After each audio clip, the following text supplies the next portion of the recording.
One thing I'm always really trying to hammer home to our clients is, let's look at the data. Is what we're doing working?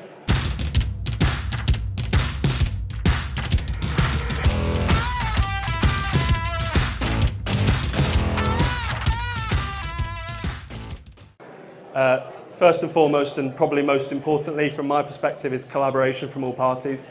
SEO is a marketing channel that relies really heavily on everyone being bought in, everyone working towards a shared vision, because it is long term, you need investment, you need time, you need resource, and that can only work if everyone is contributing to that cause.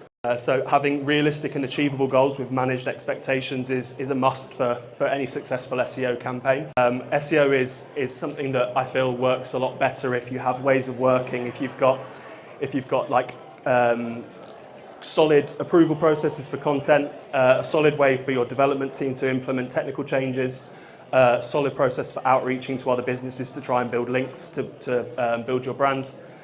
So yeah, established process is really important for SEO success. One thing I'm really passionate about is reciprocal knowledge sharing. Another tip for overcoming small budget, I'd say, is maintaining momentum. A lot of the time we see people make one change to their product page or put out one blog post on a topic, and they think that's it, right? Okay, I've covered that topic now, I've got a blog article on it. That's not how it works. We need to consistently and regularly post out about that topic, building relevance, building topical authority, and almost creating content clusters around that keyword to show Google and our users that we are experts in the field, we are trustworthy, we're authoritative, we are conforming to EEAT guidelines. Is what we're doing working? When you've got limited time, limited resource, limited budget for SEO, you do tend to find yourself spreading yourself a little bit thin.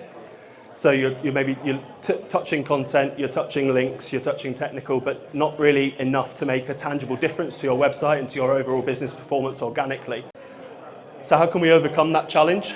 I'd suggest re-strategizing, so moving away from those really broad competitive terms that realistically we're just not going to rank for in the short term, and explore longer tail variations of those keywords and create content around that, tying it into your USPs. So for example, rather than coffee beans, we maybe think about single origin coffee beans or dark roasted coffee beans, a bit longer term, where we can actually, the search volume is lower, the competition is lower, but also with that the intent is higher and we have more chance of appearing in search for that.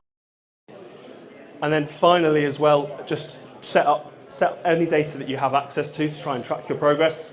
One thing I'm always really trying to hammer home to our clients is, let's look at the data. Is what we're doing working? If it's not working, let's be honest about that. Let's take a step back. Let's say, okay, well, we tried this, it didn't work.